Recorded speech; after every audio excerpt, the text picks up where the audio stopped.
New York শহরের ব্যস্ততম রাস্তাগুলোতে এক যুবক ক্রমে নিজের পথ তৈরি করছিল। নাম জেফ্রি এপস্টিন। ১৯৭০-এর দশকের মাঝামাঝি তিনি প্রাইভেট ডান্টন স্কুলে গণিত পদার্থবিজ্ঞান পড়াতেন। নিজের পড়াশোনার শুরু থেকে শেষ পর্যন্ত বিশ্ববিদ্যালয়ে পদার্থবিজ্ঞান ও গণিত নিয়ে পড়েছেন, যদিও শেষমেশ স্নাতক শেষ করতে পারেননি।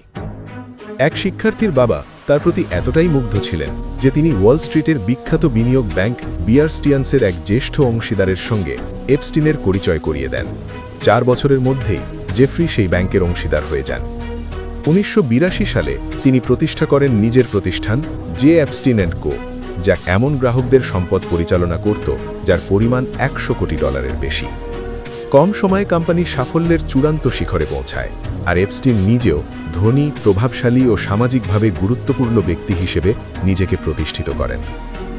ফ্লোরিডার প্রাসাদ, নিউ মেক্সিকোর খামার, নিউ ইয়র্কের বড় বড় বাড়ি সবই তার ছিল।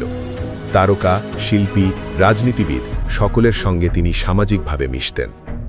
২০০২ সালে ডোনাল্ড ট্রাম্প নিউ ইয়র্ক ম্যাগাজিনকে বলেছিলেন, আমি জেফকে ১৫ বছর ধরে চিনি, তিনি দারুণ মানুষ, তার সঙ্গে থাকাটা খুবই মজার। বলা হয় তিনি সুন্দরী নারীদের পছন্দ করেন, যেমনটা আমি করি। যদিও পরে ট্রাম্প দাবি করেছেন প্রথমবার এপস্টিনের গ্রেপ্তার হওয়ার অনেক বছর আগে তাদের সম্পর্ক ভেঙে গিয়েছিল। জেফ্রির বন্ধুত্ব কেবল ট্রাম্পেই সীমাবদ্ধ ছিল না। Bill Clinton, Kevin Spacey, Harvey Weinstein, যুক্তরাজ্যের রাজনীতিবিদ পিটার ম্যান্ডেলসন, বহু উচ্চপদস্থ ও অভিজাত ব্যক্তির সঙ্গে তার সম্পর্ক ছিল। তবে এপস্টিন ছিলেন রহস্যময়ী। সামাজিক অনুষ্ঠান এড়াতেন, রেস্তোরাঁয় নৈশভোজে উপস্থিত হতেন না। তার ব্যক্তিগত জীবন, প্রেম ও প্রণয় সম্পর্কগুলোকে তিনি গোপন রাখতেন।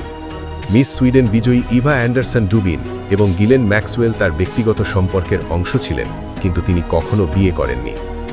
ভ্যানিটি ফেয়ারে ২০০৩ সালে রোজামান কটন বলেছিলেন, আপনি হয়তো ভাবছেন যে তার সম্পর্কে সব জেনে ফেলেছেন, কিন্তু একটু গভীরে গেলে আরও নতুন কিছু বেরিয়ে আসে, যা অনেকটা পেঁয়াজের খোসা ছাড়ানোর মতো।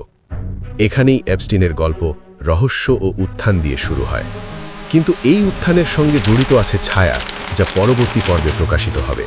মায়ামি, নিউ ইয়র্ক এবং ব্রিটিশ রাজপরিবারের সেই অন্ধকার। ভিডিওটি ভালো লাগলে লাইক, কমেন্ট, শেয়ার ও সাবস্ক্রাইব করতে ভুলবেন না, এবং কমেন্টে বলুন পরের ভিডিওতে কোন বিষয় নিয়ে জানতে চান।